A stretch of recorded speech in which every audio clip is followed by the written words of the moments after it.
अपो दीपो भाव। भगवान बुद्ध का अंतिम संदेश था। भगवान बुद्ध विष्णु के 9वें अवतार थे। बोले अपना दिया खुद बनो। AR रहमान, 9 साल की उम्र, कनाडा में सबसे सुंदर चौक का नाम इसके नाम से है। ग्रैमी अवार्ड, राष्ट्रीय पुरस्कार, Oscar award, Padma Shri, film fair, सब रिवार्ड इसके नाम में। लेकिन संगीत का ABC नहीं। लेकिन काम में डूब गया, शिकायत नहीं किया, मेरा बापू नहीं है। हम बोलते मेरा अपलाइन का सपोर्ट नहीं मिला है। अरे मारो अपलाइन को, अपलाइन बन जाओ।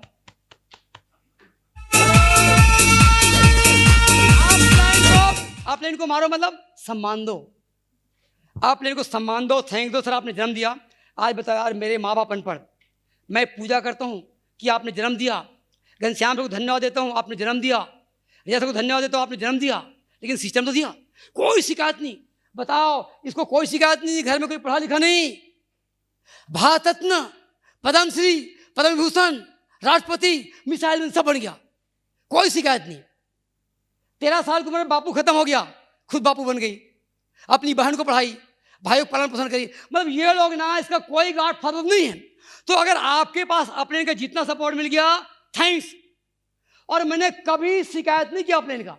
तो अगर आप आगे बढ़ना चाहते हो सर, तो ख्याल करना आज के बाद से शिकायत करना छोड़ दे। मैं आज जो भी ना, आप बताओ गमले वाले पौधा बनना चाहिए, पहाड़ वाले? गमले वाले पौधे को पानी धूप देना पड़ता है, और पहाड़ वाला जाही विधि राखे राम ताही विधि रही हो। उसको धूप गर्मी सब नेचर जितना मिल गया ठीक है, वो आंधी आएगा तूफान आएगा जिंदाबाद। लेकिन गमला वाला सर्विस चाहिए बहुत। और 90% लोग गमला वाला पौधे हैं। अब इधर वाला पहाड़ वाला। ये लोग कोई सपोर्ट नहीं मांगे अपने का, कोई कंप्लेन नहीं किए, खाली कृतज्ञता व्यक्त किया कि धन्यवाद की पैदा किया। तो आज के बाद से वो लोग कामयाब है जो अपने दम पे इतिहास बनाए हैं, और उसी का सम्मान होता है जो अपने दम पे इतिहास बनाता। पूछते इसका बापू कौन है? तो आज के बाद से आपका ब्रांड बनेगा, आपको माला मिलेगा, आपकी कहानी मिलेगी, मर्सिडीज आपका आएगा। तो काम कौन करेगा? अरे बोलो, काम कौन करेगा? 90% काम यहां से होता है इफेक्टिव स्पॉन्सिंग। ख्याल करना, ज्वाइनिंग आएगा। ये महादेव की बारात है, सब लोग आएंगे। यूजर आएगा, रिटेलर आएगा, किसान आएगा, डॉक्टर आएगा, वकील आएगा, अंधा आएगा, लंगड़ा आएगा, लूला आएगा, नशेड़ी आएगा, भंगड़ी आएगा, सब आएगा। ये महादेव की बारात है। लेकिन उसमें आपको चेक करना है कौन ड्रीमर है, कौन एम्बिशियस है। किसान जब धान को पकड़ता ना, छीट देता है, कौन जगेगा चिंता नहीं करता। लेकिन आप कोशिश करो अपने से बड़े लोगों को लाना जरूरी है। ख्याल करना, मूर्खों को लाना आसान है, लेके चलना मुश्किल है। बुद्धिमानों को लाना मुश्किल है, लेके चलना आसान है। आप बुद्धिमान बनेंगे, आपका क्वालिटी, आपका व्यक्तित्व, आपका पर्सनालिटी, आपका बातचीत, आपका वेशभूषा, अपने ऊपर काम करो। बर्फ बन जाओ। बर्फ क्या करता है? बर्फ अपने आप को धोता है। बर्फ क्या करता है? अरे बर्फ का काम क्या है? अपने आप को धोता है। तो जितना अपने आप को आप तैयार करोगे पर्सनालिटी में, बातचीत में, सोशल मीडिया में। मेरे को पहले आता नहीं था सब सोशल मीडिया, आज भी रख दिया। तो अपने ऊपर काम करो, आपका बात, आपका चीज, आपका पर्सनालिटी, आपका व्यक्तित्व। टीम में आप बोलो तो परिपक्व होकर बोलो, सम्मानपूर्वक बोलो, करुणा से बोलो, मैत्री से बोलो, हम आगे आएंगे। तो अब इफेक्टिव स्पॉन्सिंग मतलब आप सुनोगे सुपर 30 संचालक आनंद कुमार पटना का है, वो ना ऑल इंडिया से मात्र 30 आदमी लेता है। 30 आदमी चुनता है कौन IIT JEE पास होगा, 30 को सिलेक्ट करता है और सबके सब टॉप में आते हैं। तो आप ना लोगों को सेलेक्ट करो, आने के बाद टीम में ABC ग्रेड बनाओ, उनके साथ लग जाओ। और दूसरी बात क्लोजिंग। हमारे टीम के चुनाव साहू जी, अरविंद शर्मा जी क्या करते हैं, क्लोजिंग के प्रति हम लोग बड़े सीरियस हैं। जैसे अभी आज 25 है ना, रात 12 बजे तक आज किनका अगर कोई डायमंड बनने का टारगेट लिया है तो 10 तारीख तक 30% व्यापार क्लोजिंग होना ही होना है, तब आपका टारगेट पूरा होगा। मतलब 1 लाख 2 लाख का 30% कितना हो गया? 60,000 क्लोजिंग करेंगे। कितना सेंटर से बीबी कटेगा, रिटेलिंग से कितना आएगा, कितना मैनेजर बनेगा, ऐसा क्लोजिंग। मतलब क्लोजिंग के प्रति सीरियस हो। ख्याल करना, पहला 10 तारीख का क्लोजिंग ही तय करेगा कि 30 तक आपका कितना बिजनेस क्लोज होगा, वही फाइनल क्लोजिंग है। अगर 100 किलोमीटर आपको जाना है तो 100 किलोमीटर में आपका गाड़ी की स्पीड कितना चलाओगे कि 40 में, 70 में, 80 में। सलाहकार कोच 90% लोग क्यों फंसे मालूम है? किसी को सलाहकार नहीं रखोगे ना तो गाड़ी कभी भी पलट सकती है। सचिन के कोच है रमाकांत राचेकर, आपके देखे होंगे। महावीर फोगट कोच है बबीता फोगट के, वो कुश्ती वाले हैं। विराट कोहली कोच है अजीत चौधरी। मतलब जितने लोग सबके पास सलाहकार हैं। तो आप जब मैं घनश्याम जी के पास बैठ के सलाह लेते सर क्या क्या कैसे कैसे करें, मतलब आपने सलाहकार से हफ्ता में 3 बार तो पक्का बात होती है कि क्या क्या, मतलब जब उससे पूछेंगे ना देखो 25,000 50,000 1 लाख तक तो आप जा सकते हो, लेकिन यहाँ तक आना है सलाहकार रखना जरूरी है। तो 50,000 25,000 1 लाख तक जा सकते हो ताकत लगा भाई साहब, लेकिन 5 लाख 10 लाख आरडी मर्सिडीज के लिए सलाहकार चाहिए जो वहां तक जा चुका है, उनके पास तजुर्बा है, आपके पास अनुमान है, आपके पास कल्पना है, आपके पास खाली आइडिया हो सकता है, ऐसा कर सकते हैं, लेकिन इनके पास में क्या है, तजुर्बा है, अनुभव है। तो एक अनुभवी आदमी को आदर्श रखो, आदर्श मानना पड़ेगा, समर्पण कर दो यार जिंदगी में, आप ही झुक जाओ और झुकने वाला आदमी आगे बढ़ाए। मैं बता रहा हूं एक रियल बात है। एक बार घनश्याम जी हमारे बीच में कुछ कटु अनुभव हो गया, लोगों ने कुछ अंडरस्टैंडिंग से दोनों को लड़ा दिए कि कोमल जी ऐसा बोलता है, घनश्याम जी ऐसा बोलता है। फिर मैंने कहा बोलता होगा बोलने दो, ये तो मेरे बड़े भाई हैं, पिताजी समान हैं। फिर एक दिन बड़ा हमारा 2-3 माह तक से अनबन था, बातचीत बंद थी, बताना जरूरी है। फिर क्या हो, एक दिन मेरा ख्याल है यार, जब कोई आपकी पत्नी के बारे में, बीबी के बारे में, बच्चे के बारे में कोई बोले तो आप तो जानते हो आपकी पत्नी कैसी है, आपकी बीबी कैसी है, आपके माँ, आप तो जानते हो ना।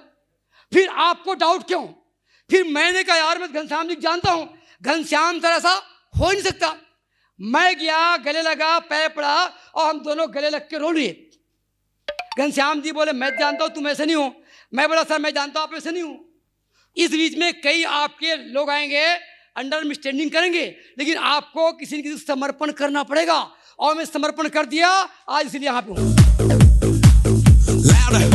तो हम इंसान हैं, हम मानव जीवन में एक बार मानव जन्म मिला है, समर्पण कर दो। जैसे पति पत्नी समर्पित हैं, अगर 1% डाउट हो जाए तलाक हो सकता है, अगर एक नाव में एक छेद हो जाए तो जहाज डूब सकता है। बदलाव की शुरुआत स्वयं से। रूमी एक बहुत बड़ा विद्वान है। रूमी क्या बोलते हैं, जब मैं होशियार था तो दुनिया को बदलना चाहता था, और जब मैं समझदार बना तो खुद अपने आप को बदला। ये महात्मा गांधी किसी ने बोले तुम धोती चलाओ, पहनो, चरखा चलाओ, स्वदेशी अपनाओ, नमक सत्याग्रह करो। पहला सत्याग्रह मैं करूंगा, पहला चरखा मैं चलाऊंगा, पहला धोती मैं पहनूंगा। तो आज कसम खाओ, पहला प्लेन को सम्मान मैं दूंगा, 10 अरबी पहला मैं करूंगा, पहला सेंटर मैं खुलाऊंगा, पहला सलाहकार मैं रखूंगा, पहला ज़्यादा होम मीटिंग मैं करूंगा, आउट ऑफ टाउन मैं करूंगा, 10 तक क्लोजिंग मैं करूंगा, 25 का बेहतर क्लोजिंग मैं। जो काम टीम से चाहते हो, हर आदमी को पता है क्या करना चाहिए, होम मीटिंग करना, किसको नहीं पता है ये सब आइडिया, बेसिक सबको होता है ना, लेकिन करता कौन है? पहला बदलाव आप करो। इसने किसी की नहीं कहा, मैं इसलिए आज बापू इसलिए राष्ट्रपिता है, पहला कदम खुद उठाया। तो आज के बाद से हर वो काम जो टीम में चाहते ना पहला आप करें। मैंने पहला काम किया, आज मेरी टीम में फॉलो करते हैं। स्वीकारोक्ति का भाव का मतलब क्या है? 90% आपको पता है आपका व्यापार गिर गया है। प्रॉब्लम व्यापार गिरना नहीं है, आपको पता है सुमित सर बोलते हैं शुगर हो चुका है, अब या तो टेंशन लेके शुगर को और बढ़ाओ, या तो अलर्ट हो जाओ, अब तो डिसिप्लिन में खाऊंगा, अब तो मार्निंग वॉक करूंगा, अब तो वो जूस पीऊंगा, कौन सा जूस, और ये लाइफ पीऊंगा, अब मतलब सहज के खाना खाऊंगा, अब मेडिटेशन करूंगा। आप अलर्ट हो जाओ, व्यापार गिर चुका है। अब 2 चीजें हैं, या तो टेंशन लो या तो एक्शन लो। क्या लेना चाहिए? समाधान। अगर स्वीकार करना पड़ेगा। एक बहुत बड़ा राइटर नाम भूल रहा हूं, न्यूटन है, न्यूटन भी किताब लिख रहा था। तो न्यूटन के पास एक कुत्ता था, उसका नाम था डायमंड। तो कुत्ते का नाम क्या था जी? डायमंड। तो कुत्ता बहुत सारा थीसिस, बहुत सारा रिसर्च पेपर, इतना सारा आइडिया, पूरा आइडिया था। और न्यूटन क्या किया, सारे थीसिस पेपर को टेबल में रख दिया, और टेबल में मोमबत्ती जल रहा था। तो जब चाय पीने गया न्यूटन साहब, तो डायमंड कुत्ते का नाम था, उस डायमंड कुत्ते ने टेबल में चढ़ के मोमबत्ती गिरा दिया, सारा थीसिस, सारा पेपर जल के राख हो गया। अब न्यूटन भाई साहब आग देखता है तो एकदम स्पून छिला रहा है, एकदम पास पे आया उसने डायमंड ने। तो न्यूटन भाई साहब, अरे डायमंड तेरे पता नहीं तूने क्या किया है, सारा पेपर जला दिया। कोई बात नहीं, एकदम कूल हो गया। न्यूटन इतना बड़ा साइंटिस्ट, जब देखा 12 साल का रिसर्च पेपर, थीसिस, सारा डॉक्यूमेंट जल के राख हो गया, वो AK-47 लेके कुत्ता को मारा नहीं, वो तो हंस के उधर डायमंड टेप, पता नहीं तूने क्या कर दिया, कोई बात नहीं कोई बात नहीं, एकदम कूल हो गया। और जितना 12 साल में रिसर्च पेपर बनाया था उससे कई गुना शांत मन से क्या निकाल दिया, समाधान।